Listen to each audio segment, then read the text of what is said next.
संजय राउत? कौन हो तुम? जागीरदार हो तुम मुंबई के? है अनिल देशमुख? नमस्कार, आदाब, सत श्री अकाल, जय भीम, जोहार। मेरा नाम है नवीन कुमार।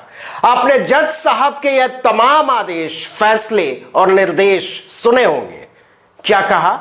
अर्णब गोस्वामी जज नहीं है? अच्छा, तो फिर पुलिस कमिश्नर होंगे। पुलिस कमिश्नर भी नहीं है तो जरूर वकील साहब होंगे। अच्छा, वकील भी नहीं है तो फिर क्या है ये? क्योंकि पत्रकार तो ज्यामिति के किसी भी कोण से नहीं लगते, लेकिन इनको लगता है कि ये जज भी हैं, वकील भी हैं, कोतवाल भी हैं और कचहरी भी हैं।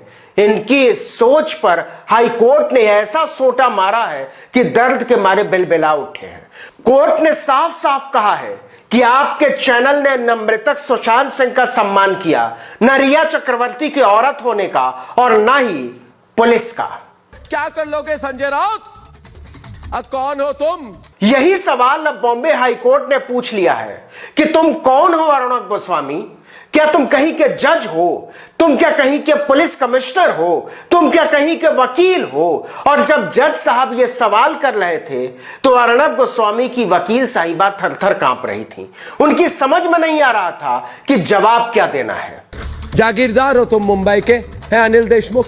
मुख्य न्यायाधीश दीपांकर दत्ता और जस्टिस जीएस कुलकर्णी की पीठ ने जब रिपब्लिक टीवी की वकील मालविका त्रिवेदी से सुशांत मामले की रिपोर्टिंग के बहाने मीडिया ट्रायल की धज्जी उड़ानी शुरू की तो वो तेवर देखकर सन्न रह गई।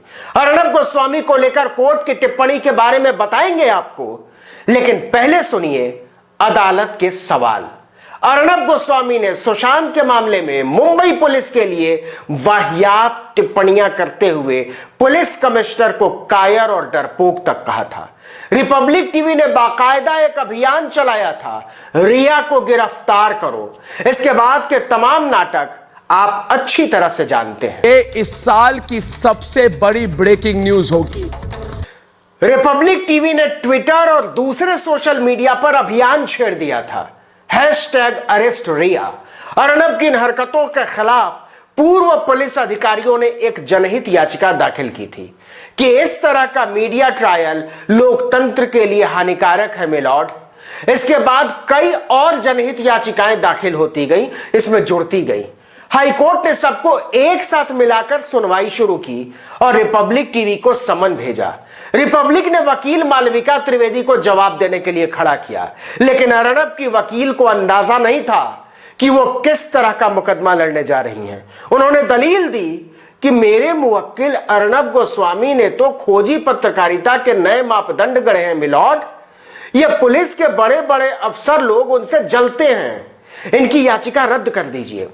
चीफ जस्टिस ने छूटते ही पूछा कि अच्छा ये बताइए विद्वान अधिवक्ता जी कि रिया को गिरफ्तार करो में इन्वेस्टिगेटिव जर्नलिज्म जैसा क्या है? आप हमको समझा दीजिए, बता दीजिए। आत्महत्या के मामले में रिपोर्टिंग करने के कुछ मानदंड हैं, आपको उनके बारे में पता भी है। आगे ये भी कि #अरेस्ट रिया कैंपेन में कौन सी खोजी पत्रकारिता है, हमको बताइए। कोर्ट में इस पर सन्नाटा छा गया। दोनों जज पूरे रॉ में थे। जस्टिस जीएस कुलकर्णी ने अर्णब गोस्वामी के रिपब्लिक टीवी से पूछा कि आप जनता से सवाल कर रहे हैं कि किसको गिरफ्तार किया जाए, क्या आप इसको खोजी पत्रकारिता कह रहे हैं? हाईकोर्ट रिपब्लिक टीवी की इस दलील पर बिफर उठा था कि सुशांत केस में चैनल ने खोजी पत्रकारिता करते हुए कई तथ्यों को उजागर किया। बेंच ने सवाल किया कि जब किसी केस की जांच चल रही हो, मामला आत्महत्या और हत्या के बीच का हो, तब चैनल का यह कहना कि यह सीधे सीधे हत्या का मामला है, क्या यह खोजी पत्रकारिता है? बेंच ने रिपब्लिक टीवी को लताड़ लगाते हुए साफ साफ कहा कि आप बहानेबाजी मत कीजिए कि हमको रिपोर्टिंग का नियम कानून पता नहीं है, और पता नहीं है तो जाकर जरा सीआरपीसी यानी क्रिमिनल प्रोसीजर कोड को ठीक से पढ़ लीजिए और तब इन्वेस्टिगेटिव जर्नलिज्म कीजिए। सीआरपीसी में इन्वेस्टिगेटिव पावर यानी जांच का अधिकार सिर्फ पुलिस के पास है, ऐसा हाईकोर्ट ने कहा। लेकिन कोर्ट ने इसके बाद जो कहा उसे सुनकर अर्णब गोस्वामी का दिमाग सुन्न रह गया। बस इतनी ही बेइज्जती बची रह गई थी। वकील ने दावा किया कि चैनल ने सुशांत केस की जांच में हो रही खामियों को ही उजागर किया है। मालविका त्रिवेदी ने यह भी दावा किया कि कोई यह नहीं कह सकता कि मीडिया पुलिस जांच की खामियों को उजागर नहीं कर सकती और ना ही उसकी रिपोर्टिंग बंद करने का निर्देश दे सकता है। रिपब्लिक टीवी ने दलील दी कि जनता की राय सामने लाना और सरकार की आलोचना करना पत्रकारों का अधिकार है। अच्छा, यह नहीं कहा कि केवल गैर बीजेपी सरकारों की आलोचना करना। यह जरूरी नहीं है कि चैनल पर जो प्रसारित हो रहा है हर कोई उसकी तारीफ करे। यदि कोई तबका किसी खबर से असहज महसूस करता है तो यह लोकतंत्र का हिस्सा है।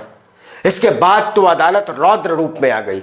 जजों ने कहा कि अगर आप ही पुलिस, आप ही वकील और आप ही जज बन जाएंगे तो हम यहां किस लिए बैठे हैं। हम आपका गला घोटने की बात नहीं कर रहे हैं।